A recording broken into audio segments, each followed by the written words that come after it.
dalam diskusi kita ini sebagai kapasitas sekretaris DPC GEM ini Kabupaten Purworejo, kami ingin menanyakan 1 Juni yang bertepatan dengan hari lahir Pancasila. Ya. Wawasan dan pemandangannya seperti apa? Monggo Pak. Ya, terima kasih atas waktunya. Jadi yang pasti bahwa memang saat ini hari lahir Pancasila perlu untuk didengungkan kembali secara lebih kuat, karena sekarang ini dalam era-era global yang penuh dengan situasi yang penuh dinamika, baik politik, ekonomi, pendidikan dan sebagainya. Nilai-nilai yang tertuang dalam Pancasila yang pada waktu itu didengungkan dan dibidangi oleh Bung Karno pada waktu itu memang perlu untuk digali lebih kuat, meskipun sebenarnya saat ini sudah ada. Cuma ini memang nilai-nilai kebangsaan yang tertuang dalam Pancasila itu harus betul-betul menjadi suatu praktek keseharian yang harus dilakukan oleh semua anak bangsa. Nilai-nilai Pancasila sebetulnya sudah dilakukan Pak, tapi belum maksimal seperti itu Pak. Iya. Karena situasi yang saat ini yang dihadapi oleh masyarakat itu penuh dengan satu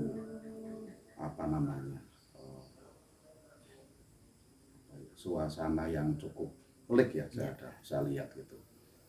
Karena di tengah-tengah kehidupan masyarakat atau rakyat ya sekarang ini, bagaimana bisa eksis dalam berdikari secara ekonomi, berdikari secara politik, berdikari secara demokrasi, ini saat ini sudah mulai hilang.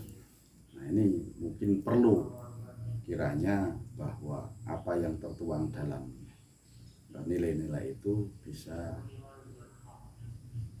digali, dikembangkan kembali, tidak hanya oleh warga masyarakat tetapi juga para pemangku kebijakan, para elit politik juga demikian. Karena bahwa selama ini masyarakat lebih banyak menjadi satu, kalau saya istilahnya, objek terhadap nilai-nilai itu. Itu keliru Pak ya? Ya, bagaimana masyarakat harus mengedepankan sisi toleransi agama, masyarakat harus mengedepankan persatuan, musyawarah, ya, kemudian berkeadilan, tanpa diimbangi oleh bagaimana perilaku para pemangku kebijakan. Ya, saya kira ini pada akhirnya hanya menjadi istilahnya jargon-jargon yang tidak bisa membawa suatu kemakmuran di negara kita, yang mana itu menjadi suatu tujuan dari para pendiri bangsa oleh Bung Karno yang pada waktu itu mencetuskan adanya Pancasila yang waktu itu diawali dengan Trisila. Trisila itu yang sekarang ini yang harus dikedepankan. Itu seperti itu Mas. Yang terakhir, pesan-pesan dari Sekretaris DPC GEM ini Kabupaten Purworejo terkait hari lahir Pancasila, mungkin bagi masyarakat atau bahkan Bapak menyinggung pemangku kebijakan harus menjadi contoh tadi ya Pak ya? Harus seperti menjadi satu ya dalam praktek-praktek keseharian saja. Kita semua harus sesuai dengan apa yang menjadi tugas kewajiban dari semua lini, semua stakeholder ketika berbicara tentang masalah. Bisa dibilang sekarang belum maksimal tadi ya Pak ya? Ya, saya menilai itu karena contoh misalnya masih banyak ketimpangan-ketimpangan yang ada di masyarakat ya, tentang ketimpangan masalah harga bahan pokok. Saya tidak bicara secara umum, secara khusus Purworejo ya, tapi secara keseluruhan.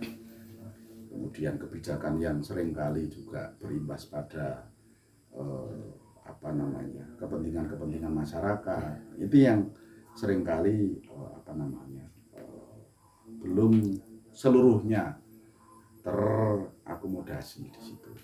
Ini yang mungkin perlu kita harus mawas diri. Mudah-mudahan dengan peringatan lahirnya Pancasila ini kita semua diingatkan kembali pada satu jati diri bangsa Indonesia, untuk bagaimana apa yang tercantum dalam 5 sila itu betul-betul menjadi roh kehidupan bangsa negara, termasuk ya warga masyarakat yang ada di Purworejo atau mungkin masyarakat yang ada di desa-desa atau secara keseluruhan di Indonesia ini. Itu saja. Optimis Pak, jati diri bangsa itu akan. Kalau saya optimis. Di tengah suasana global yang begitu gencar ini, gencar sekarang ini, situasi global, saya masih ada satu optimisme. Karena bahwa Pancasila itu memang digali dari kristalisasi bangsa Indonesia sendiri. Optimisme itu ada, apalagi kita juga punya satu sumber daya alam yang cukup bagus, dan arah ke sana sebenarnya sudah ada. Tinggal bagaimana ke depannya untuk anak bangsa ini, warga masyarakat semuanya saling bersinergi untuk mewujudkan itu. Saya optimisme tetap ada. Baik, terima kasih Pak Sekretaris DPC Kemen.